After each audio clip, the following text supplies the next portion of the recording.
सुमाता कल्पनाला म्हणते की माझा हात बरा आहे, आता तुम्ही सायलीला घेऊन जाऊ शकतात। हे ऐकून अर्जुनला मात्र खूप आनंद झालेला असतो। अर्जुन म्हणतो की खरंच कुसुमताई, आणि तो लगेचच सायलीची बॅग भरायला लागतो। सायली म्हणते की अहो थांबा, मी भरते बॅग। नमस्कार मंडळी, ठरलं तर मग या मालिकेच्या आजच्या भागात आज आपण बघणार आहोत कल्पना आता बाहेर निघालेली असते तेव्हा प्रताप तिला विचारतो की काय ग कल्पना, आज सकाळी सकाळी बाहेर कुठे निघालीस? तेव्हा कल्पना म्हणते की अहो बाहेर जाताना असं विचारायचं नसतं, नाहीतर ज्या कामाला चाललोय ते काम होत नाही। प्रताप तिला म्हणत असतो की अगं हो, पण तू असं न सांगता कधी जात नाही म्हणून मी तुला विचारलं। त्याच वेळी तिथे विमल येते आणि विमल आता कल्पनाला विचारते की वहिनी तुम्हाला कॉफी देऊ का? कल्पना म्हणते की नाही नको, मला कॉफी नकोय। अस्मिता आणि अश्विन देखील कल्पनाला विचारतात की अगं आई तू कुठे चाललीयस, परंतु कल्पना काही सांगायला तयार नसते आणि ती तिथून तडक निघून जाते। तर इकडे अर्जुन झोपलेला असतो आणि सायली त्याच्याकडे बघत असते। कुसुमताई तिथे येते आणि म्हणते की काय हे, अजून हा झोपलाय आणि लक्ष्मी यायची वेळ झालीये, याचं हे झोपणं बघून लक्ष्मी अशीच निघून जाईल ना घरातून। सायली म्हणते की अगं कुसुमताई, ते नेहमी असं नाही झोपत या वेळेला, आणि कदाचित त्यांचं पोट दुखत असेल म्हणून ते झोपले असतील। अर्जुनला कुसुमची ती बडबड ऐकू येत असते, त्यामुळे अर्जुन आता कानावर हात ठेवतो आणि तसाच झोपी जातो। मित्रांनो, जर तुम्ही आपला चॅनल रोज बघत असाल आणि तरीसुद्धा अजून सबस्क्राईब केलं नसेल तर प्लीज चॅनलला लगेच सबस्क्राईब करा आणि बेल आयकॉनवर देखील क्लिक करा। धन्यवाद। कुसुमताई म्हणत असते की याने पाणी आणलं म्हणून याची मी काय मनमानी ऐकून घेणार नाही, आणि अर्जुनला आता तो कुसुमताईचा आवाज नकोसा व्हायला लागतो आणि अर्जुन आता उठूनच बसतो।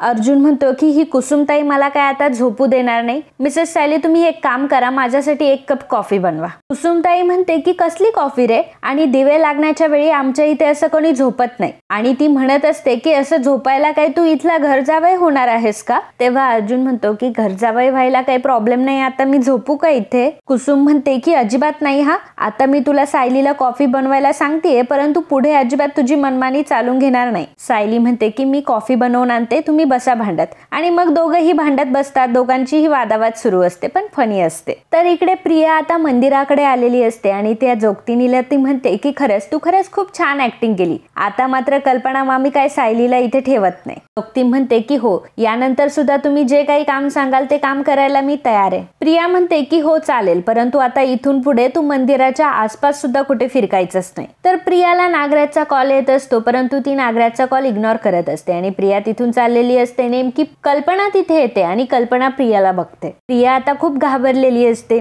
प्रिया म्हणते की ऍक्च्युली इथे मी दर्शन करायला आली होती आणि सुमन काकीला प्रसाद सुद्धा न्यायला आली होती, प्रसाद आवडतो ना सुमन काकीला, म्हणूनच मी आली होती मंदिरामध्ये। तेव्हा कल्पना म्हणते की उगाच काही खोटं नाटं सांगू नकोस, तूच त्या बाईला सांगितलं होतं ना सायली बद्दल मला वाईट साईड सांगायला, आणि सायली किती वाईट आहे त्यामुळेच तिने मला सांगितलं। याला आता काय बोलावं आणि काय नाही असा मोठा प्रश्न पडलेला असतो, परंतु कल्पना काय आता गप्प बसायला तयार नसते। कल्पना म्हणत असते की तुला काही वाटतं का, देवीच्या मंदिरात तू येऊन खोटं बोलतीयस? अगं तन्वी, तुला काहीच वाटलं नाही का हे सर्व करताना? खरं तर देवी आईने मला पुन्हा बुद्धी दिली आणि म्हणून मी ह्या मंदिरात आले, आणि म्हणून मी त्या बाईला आणि तुला एकत्र बघितलं, आणि म्हणून मला हे सत्य समजलं। जर मला हे सत्य कधी समजलंच नसतं तर मी माझ्या सायलीच्या बद्दल किती मोठा गैरसमज करून घेतला असता। तुझ्या जागी जर दुसरी कोणी मुलगी असती ना तर मी आताच पोलिसांमध्ये कंप्लेंट केली असती, परंतु तू माझ्या प्रतिमाची मुलगी आहे म्हणून तुला जाऊन देते। मला माहिती आहे की तुझं अर्जुनवर प्रेम आहे, परंतु अर्जुनचं प्रेम नाहीये तुझ्यावर, त्याने त्याचा संसार थाटलाय आता, मग तू सायली बद्दल एवढी कटकारस्थानं का करतीये? आणि मी नेहमी बघितलंय की तू सायली बद्दल नेहमी विषच पेरत असते। कल्पना आता प्रियाला सुधारण्याची एक संधी देते आणि तिला सक्त ताकीद देते की आता पुन्हा जर असं काही माझ्या डोळ्यावर आलं तर मी ते खपवून घेणार नाही। ती प्रियाला तिथून जायला सांगते आणि देवाकडे हात जोडत म्हणत असते की देवा, बरं झालं तू मला बुद्धी दिली, नाहीतर मी माझ्या सायलीवर किती मोठा संशय घेऊन बसले असते। मला आता माझ्या सायलीकडे जायला हवं, आणि ती आता सायलीकडे जाणार असते।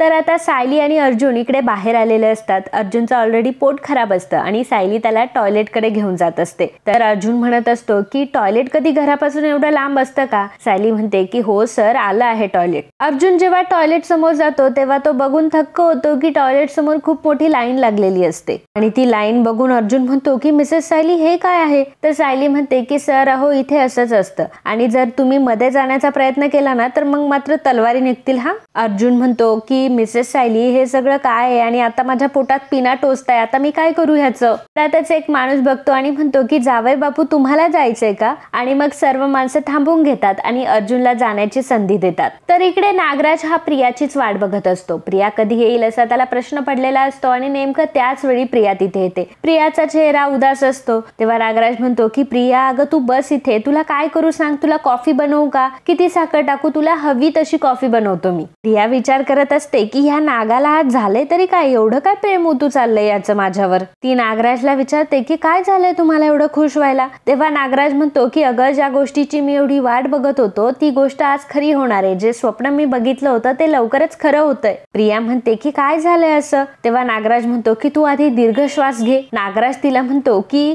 तुला माहितीये का, ज्या प्रतिमाच्या नावावर जी गडगंज संपत्ती आहे ना ती आता कोणाच्या नावावर होणार आहे माहितीये का, तुझ्या नावावर. हे ऐकल्यावर प्रियाला मोठा धक्का बसतो आणि प्रिया धक्क्यानेच उभी राहते आणि म्हणते की काय, माझ्या नावावर, वाव, म्हणजे मी आता करोडपती होणार, असं म्हणून आता ती गोल गोल फिरायला लागते. नागराज तिला सावरत असतो की अगं बाई थोडी शांत हो, परंतु प्रिया मात्र गोल गोल फिरत असते. प्रियाला विश्वासच बसत नाही की आता ती करोडपती होणार असते आणि त्याच धुंदीमध्ये ती असते. तर इकडे कल्पना आता सायलीकडे आलेली असते. कार बाहेरच पार्क करते आणि ड्रायव्हरला सांगते की तुम्ही इथेच थांबा. तर सायलीने आतमध्ये अर्जुनला खूप छान अशी कॉफी बनवून दिलेली असते. त्यामुळे अर्जुन म्हणतो की आता कुठेतरी मला छान वाटतंय. अर्जुन म्हणत असतो की मिसेस सायली तुम्ही किती छान कॉफी बनवली आहे. सायली म्हणते की अर्जुन सर तुम्हाला माझ्या कॉफीची खूप सवय झाली आहे ना, पण हो मी फक्त थोडेच दिवस आता तुमच्या घरी राहणार आहे, पुन्हा कुसुमताईकडे राहायला येईल. थोड्यातच कल्पना येते आणि म्हणते की सायली तू असं का म्हणालीस, तू पुन्हा कुसुमताईकडे का राहायला येणार आहेस. कल्पनाने हे ऐकलेलं असतं. कल्पना म्हणते की असं का म्हणालीस सायली तू. तेव्हा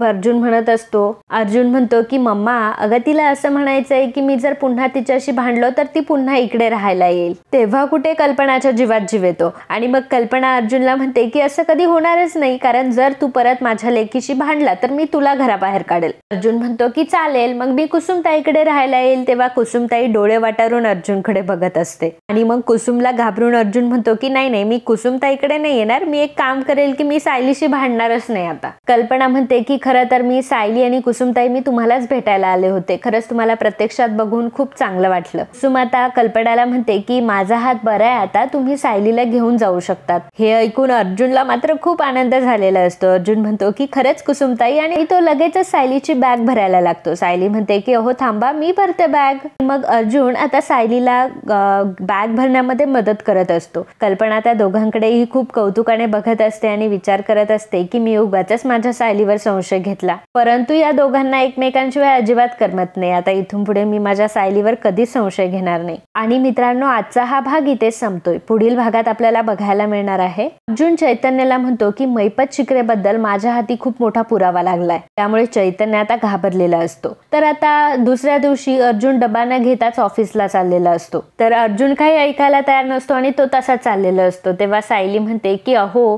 घेऊन जा ना डबा. अर्जुनने खूप दिवसानंतर ही अहोची हाक ऐकलेली असते, त्यामुळे त्याला खूप छान वाटत असतो आणि तो सायलीला म्हणतो की पुन्हा एकदा म्हणा ना. तेव्हा सायली रागारागाने त्याच्याकडे बघत असते. तर बाकीचे सर्वजण मात्र खूप मजा घेत असतात आणि हसत असतात आणि त्यांच्याकडे कौतुकाने बघत असतात. तर मित्रांनो असेच ठरलं तर मग या मालिकेचे डेली अपडेट बघण्यासाठी आत्ताच आपल्या चॅनलला सबस्क्राईब करा आणि व्हिडिओ जर आवडला असेल तर व्हिडिओला लाईक आणि कमेंट करायला अजिबात विसरू नका. धन्यवाद.